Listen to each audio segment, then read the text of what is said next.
that I can lead this time of worship, praise and learning from God's word. If you're visiting here today or it's your first time here, welcome. We love having new people and visitors here at our church. And if you are checking us out, if you kind of want to connect with us a bit more, we have these little welcome cards here, and they're on our welcome table in the back corner.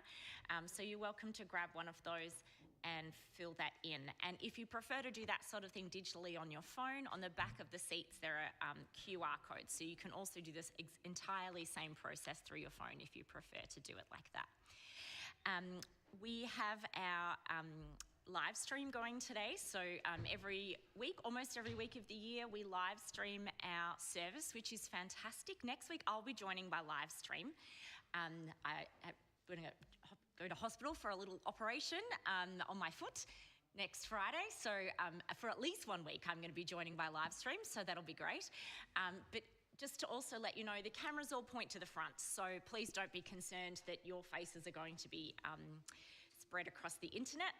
But those of us who are up here, we are on the live stream. So welcome to everybody who's joining us online. You can watch it live at 9:45 if you're ever at home, but you can also watch it back later as well if this time doesn't suit you. Salt Club is on today. That's our kids program, and we have Salt Club from 2.5-year-olds all the way through kinder and school up to year 7. So the under school age ones go through the glass doors there at the back, and all the school age ones go downstairs. But if you have one of the little ones, the preschool age ones, then please make sure you sign them in and sign them out again. We're a church that believes we're saved by God's grace to us in Jesus Christ, and we hope that you sense the Spirit of God at work as we gather today. So I have a little thought exercise for you to start this morning. I want you to imagine that our church has decided that it is compulsory for every single member of the church to go somewhere in the world outside of Victoria at some point this year and go on a mission trip. That's not the policy. Don't panic. Parish Council have not suddenly decided that's what we need to do. But let's just imagine. And I want you to just turn to your neighbour or someone next to you. So if that became the new rule, that you had to go somewhere in the world outside of Victoria and talk to people about Jesus or contribute to a ministry somewhere else, I want to know, what's your dream place to go? Well, that's what I want you to tell your neighbour. You might want to pick somewhere really remote. You know, you're really not that excited about seeing a whole lot of people. You'd rather just be in some tiny little cattle station out the back of Queensland. Or maybe you're like, fantastic, all expenses paid, take me somewhere tropical. You might want to go somewhere where nobody knows anything about Jesus, or you might want to go somewhere where everybody's Christians and you're just going to go and encourage them. So take a moment and have a chat to your neighbour and figure out where it is that you would like to go on mission when it's compulsory and all expenses are paid. Off you go.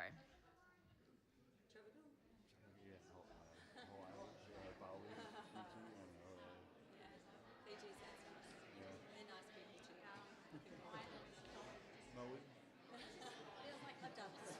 It's a real mission, I can tell you. It is. I haven't.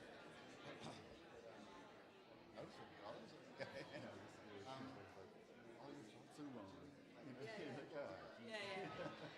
You picked the wrong answer. It's actually option.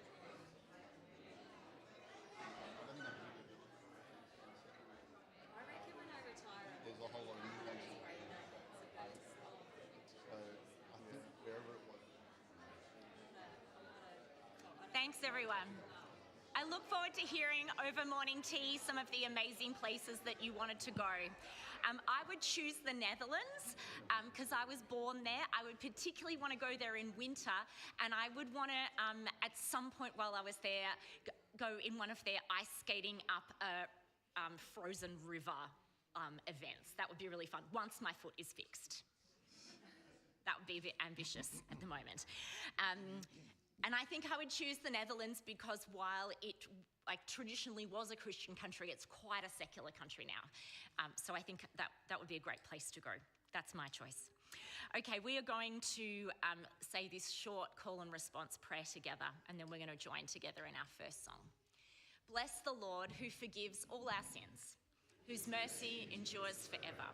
The Lord be with you. And Word of the Lord.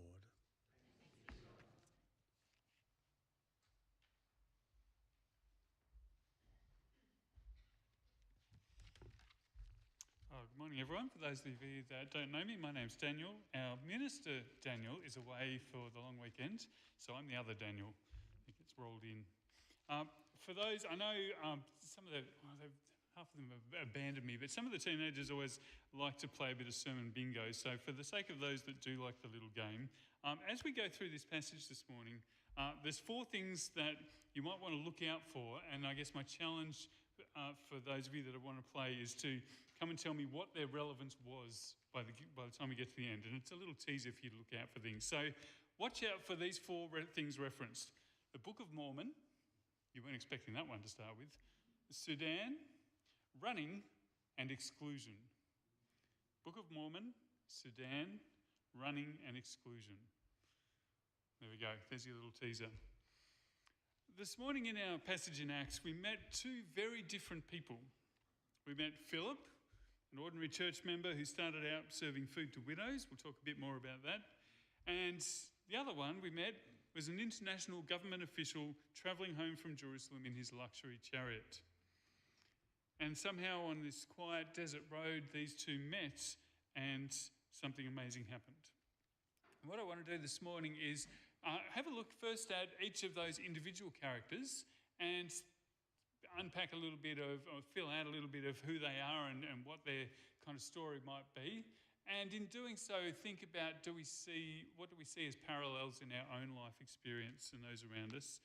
And then look at the actual meeting of the 2 and what happened there and what that might teach us. So we're going to kind of take it in chunks. We'll start with Philip. What do we know about Philip? Well, if we go back, we don't know a huge amount about Philip, but go back a few chapters in Acts. In chapter 6, we read about a little practical problem that they had in the early church.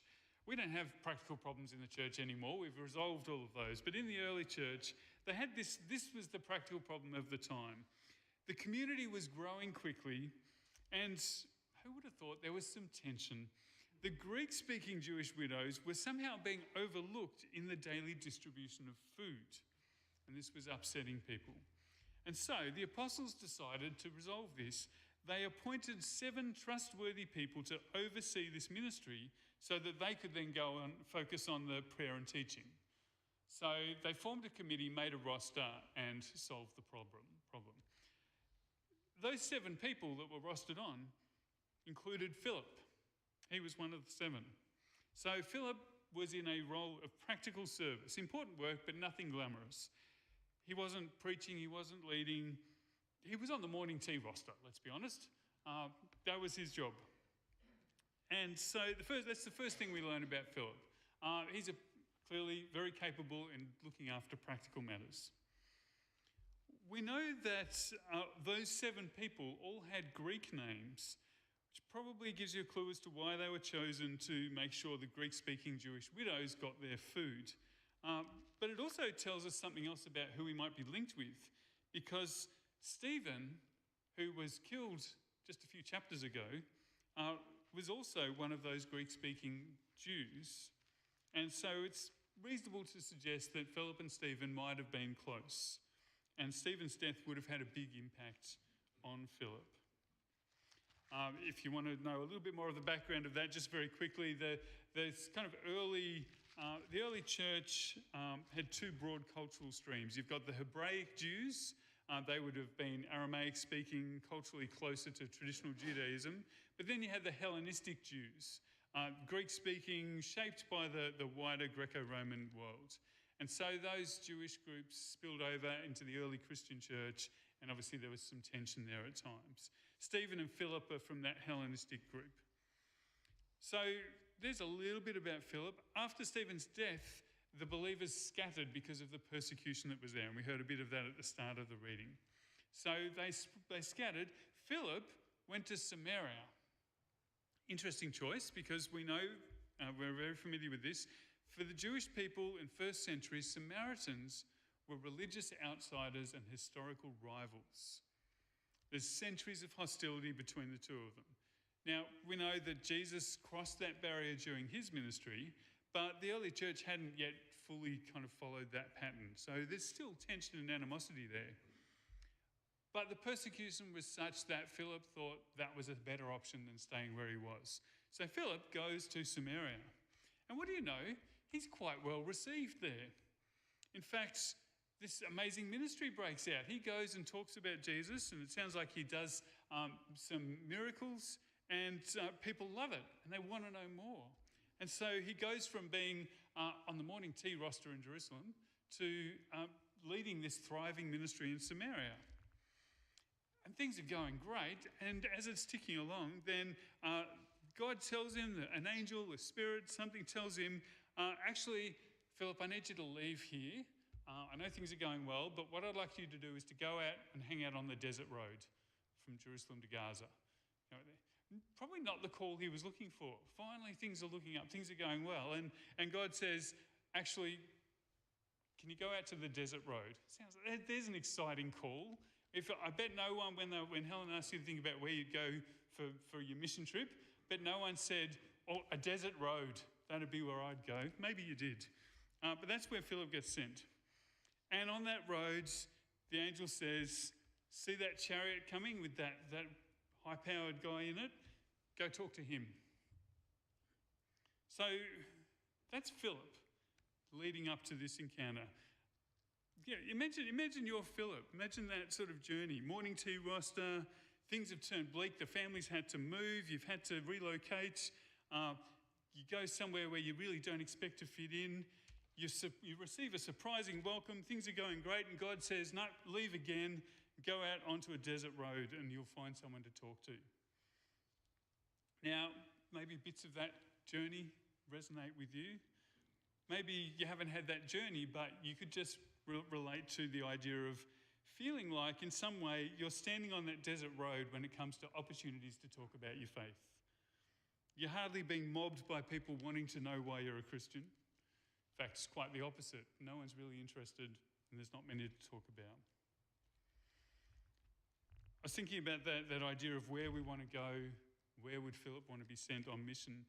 There's a musical that I hesitate to mention and I'm not officially recommending. It's Book of Mormon. Some of you might be familiar with it. It's not everyone's cup of tea. It was written by one of the creators of South Park. That probably gives you a sense of the style. It's incredibly over the top, rude and crass. So I'm not recommending it. It's really funny. I really enjoyed it. But there's a song in it that's quite appropriate and safe. There's a song in it early on where Elder Kevin Price, one of the main characters, is singing about where he hopes to be sent on mission. And they're all kind of been given their assignment. Where are they going for mission? And he sings, and I'm not going to sing it to you, but here's some of the lyrics of what he's hoping for. And this probably is where kind of we find ourselves. So, Heavenly Father, where will I go on my mission? Will it be China or old Mexico on my mission? It could be San Fran by the Bay, Australia, where they say g'day. But I pray I'm sent to my favourite place, Orlando. I love you, Orlando. SeaWorld and Disney and putt-putt golfing. That's his dream for mission. He wants to be sent to Orlando so he can do mission at SeaWorld and Disney and play mini golf. Now, you can imagine that as the musical goes on, he doesn't get sent to Orlando. In fact, he ends up in Uganda. But we'll leave the rest of the story. It's probably best left alone. But it was a great picture of that idea of where we would choose to be sent, where we would love God to send us, and where sometimes we actually end up. So let's leave Philip there on the side of the road with the Ethiopian official coming down in his chariot. And let's turn our focus to this guy in the chariot, this high-ranking government official. Here's Luke's description of him: an Ethiopian eunuch, an important official in charge of all the treasury of Candace, Queen of the Ethiopians. Different translations put it different ways. Some use the name Candace, Queen of the Ethiopians. It's not actually a name. But basically, this man is the finance minister for the Ethiopian kingdom. Now, I discovered a little bit I was a bit confused by the geography here, and so this might be helpful for those of you that like to picture it. First of all, the title Candace is not a personal name, but it's a royal title used by the queens of the Kingdom of Kush in what is now Sudan. So if you're keeping up with the geography, I thought I should put a map up, but I didn't get around to it. So in that culture, the Queen Mother often held significant power, and the Queen Mother was served by eunuchs as senior court officials. So this is not some random traveller. This is a person of considerable status, education and responsibility. Now, in terms of geography, Ethiopia meant the Kingdom of Kush, and it's basically is the region south of Egypt. And it was a very politically organised, wealthy, connected to the Mediterranean trade routes, sophisticated kind of country. And it's on the edges of, if you imagine, it kind of opens up from Asia through Egypt into Africa. It kind of opens up the whole of Africa. And so Philip's traveller that he meets is this important official that's travelling back from Jerusalem down back home. Now that's odd. Why is he travelling from Jerusalem? That tells us something else about him. It means that he had some form of connection to the Jewish faith. And there's a few things that tell us that. Historians refer to them as God-fearers, Gentiles who believed in the God of Israel, participated in some aspects of Jewish worship, but couldn't become fully Jewish. The evidence for that, well, firstly, he's travelled a long distance to Jerusalem, and he's on his way back. He owns a scroll of Isaiah, and he's reading that scripture during the journey home. Now, scrolls were expensive, so the fact that he has one suggests both he had the wealth to acquire it, and he had sufficient interest to spend that wealth on it. So he's got an interest. Luke also deliberately mentions that he's a eunuch, which carried social and religious implications. In the ancient world, eunuchs often served in royal courts because they were considered trustworthy in palace settings. You need to think of it a little bit differently now. Being a eunuch then had nothing to do with the kind of gender identity politics of our modern era. It's the cost of being allowed to serve in the halls of power. You gave up something in order to be able to serve. But within Jewish law, there was a very important restriction. In Deuteronomy, chapter 23, if you want to check it, eunuchs were excluded from full participation in the assembly of Israel. So it paints an interesting scene. This guy's travelled all the way to Jerusalem, and yet when he got there, because of who he is, he would not have been allowed to participate fully in temple life. He would have been an outsider. He would have been excluded. Interesting person. And then it makes me wonder, what was he thinking as he came back? What was he thinking as he was reading that scroll of Isaiah? We'll come back to that. I wonder if we can think of people that might fit that or parts of that description. He's wealthy, he's powerful, he's the chief financial officer of a kingdom, he's travelling with staff and security potentially in modern terms, he's a senior government official, he's moving around in elite circles, he's got freedom, he's travelling internationally for the business of the court and his own personal business. And on top of that, he may well have a complicated or painful experience with religion. He's just been excluded probably from temple worship, and he's travelling back pondering that. If you were to, again, you thought about the place you might go for mission, if you're thinking about your first target for who you want to talk to about Jesus, he's probably not going to be near the top of your list. He's powerful, he's successful, he's culturally distant in multiple ways, and he's probably been burned by religion in some way.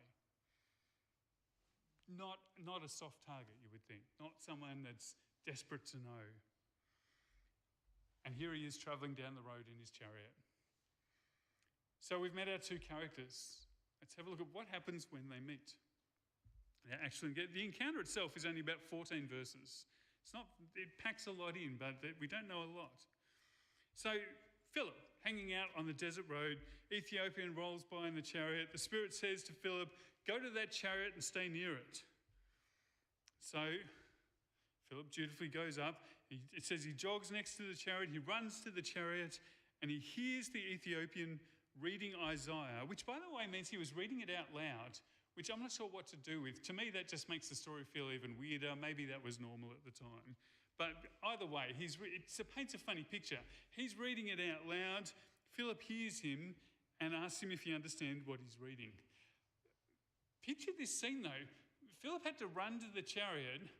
Imagine this, you're the Ethiopian, you're in your chariot, reading your scroll, trying to make sense of it. Perhaps you're feeling a bit dark because you've had this horrible experience and you're coming back saying, but it says here that, and you're confused. And this guy comes up next to you, trying to keep up with your chariot. He's running, you're like looking at him. Philip's there, hi. And this is not evangelism as I picture it. Philip says, hi, do you understand what you're reading? Now, if I'm the Ethiopian official, I'm saying, driver, move on. But he doesn't. He looks down at Philip jogging away and says, well, how can I if no one explains it to me? I don't know what tone he says it in. Maybe he's perplexed. How can I if no one explains it to me? That's the kind of nice version. I feel like he might have been a little bit sarcastic and cynical. He's just come back. He's trying to make sense of why the temple have excluded him. He's reading these promises and he says, well, how can I? Do you want to explain it to me? Philip says, sure. All right, up you come. Either way, Philip ends up on the chariot explaining it to him. So what does he explain? What's he reading? Well, I think there's two things we need to note here. The passage that he's reading is Isaiah 53, very familiar to us. We look at it a lot in the season of the church. The suffering servant. Here's my theory. I think the Ethiopian flicked back to that because he'd read on. And in Isaiah 56, just a few chapters later, he'd read a promise. Promise is something like this, depending on your translation. To the eunuchs who keep my Sabbaths. Specifically in Isaiah, it highlights, it identifies, to the eunuchs who keep my Sabbaths, I will give within my temple and its walls a memorial and a name better than sons and daughters. In other words, he's read the promise that he belongs in the temple. And he's flicked back going, well, hang on, how's this going to come about? Who's doing that? And he's read the suffering servant that's going to bring this about. And he's asking, well, who is this? Is it the prophet? Is it someone else? I want to know because this is not the experience I've just had when I went to the temple. And so Philip explains. We don't actually get to hear what Philip says. We don't get to... when Stephen was... his sort of death was recorded, we get his whole speech. We don't get to hear any of Philip's speech. It just says, Philip began with that very passage of Scripture and told him the good news about Jesus. Now, it obviously made an impact because the next thing we read is, as they travelled along the road, they came to some water and the eunuch said, look, here's water. What can stand in the way of me being baptised? So it must have been quite the conversation. And that's where he gets to. Now, I'd not thought much about the actual phrasing of that question until I was reading it through, preparing for today. What can stand in the way of my being baptised? For most of his life, the Ethiopian would have been very used to barriers. And he's recently had it brought home to him. As a eunuch, Jewish law placed limits on his participation in the religious community. He could come to Jerusalem to worship, but there were boundaries he could not cross. So when he asks, what can stand in the way, it's not a practical question about, there's some water, can we get to it? He's saying, is there anything that can stand in the way? What's the next boundary or rule that you're going to put in place that says, I can't be part of this? It's a question for someone who's learned to expect that there's always going to be a boundary, there's always going to be a rule, there's always going to be a restriction, there's always going to be exclusion of some sort. So what's Philip's response? What can stand in his way? Philip's response is, well, he actually doesn't give anything. So nothing can stand in your way. Philip's response is to baptise him. What can stand in my way? Nothing. Because I think Philip's just explained, through Jesus, the barriers that once kept people at a distance from God have been removed. And so the eunuch is baptized and goes on his way rejoicing. Philip, in the meantime, is taken away again. This time he's off to Azotus to continue preaching. So what do we do with that? What do we learn from that story? What can we get out of it? I want to wrap it up with 3 quick points, 3 things that I think we can learn from the story. Probably the second one's the most important one. First point is simply, where does it fit in the book of Acts? Well, we see here the biggest story of the spread of the gospel unfolding. Jesus has given his followers the Great Commission, make disciples of all the nations, from Jerusalem to Samaria to the ends of the earth. And in the book of Acts, we see that unfolding step by step. Now, up until now, the message of Jesus has mostly been amongst Jewish people and those close to it. But now, what's happened? Philip has gone to Samaria, and then he's gone to this Ethiopian who's about to travel into one of the most connected and powerful nations in the continent of Africa. The gospel is spreading from Jerusalem to what to them would be the ends of the earth. And he's going to talk about it because he's just been welcomed fully into the community of Jesus through baptism. So the first thing is that we see in this story the unfolding of that broader narrative of the book of Acts, the spread of the gospel throughout the world. So what does that mean for us? That's the second thing. I think this is the most important thing. There's a few aspects to it. We're reminded in this story to look through God's eyes at those around us who seem different, to not make assumptions about who might be interested in Jesus, and to not put unnecessary barriers in their way. If Philip had been choosing where to spend his time, the Ethiopian official might not have seemed like the obvious person to speak with. Wealthy, powerful, culturally different, complicated experience with religion. From a human perspective, he wouldn't seem like someone interested in faith. But God knew something different. It's a reminder of how easy it is to make assumptions about people. But our role is not to predict who will respond. It's to simply be attentive and willing when opportunities arise.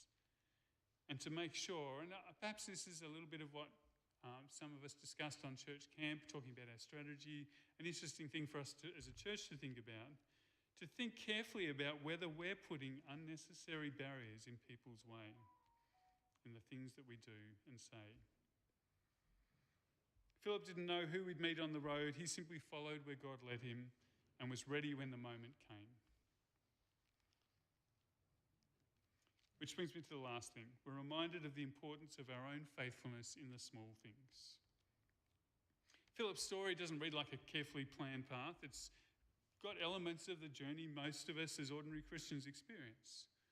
Small acts of service, morning tea roster, navigating seasons of disruption. For him, it was persecution and relocation.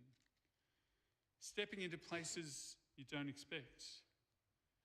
And occasionally feeling nudged by God in directions that don't quite make sense at the time.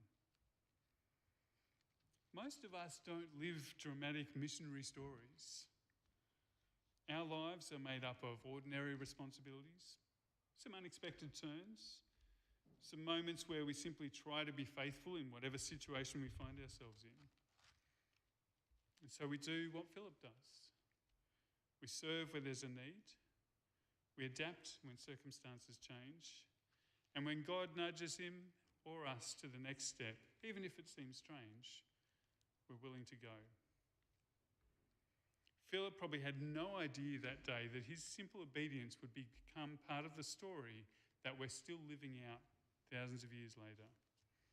And somewhere along that dusty road, an ordinary act of obedience became part of God's much bigger story, the story of the gospel reaching the ends of the earth. So perhaps the question for us is, what Philip moment is God calling us to? Whether that be the morning tea roster, or a conversation on a dusty road, or perhaps a quiet workplace, or who knows where. Are we ready to be nudged by God?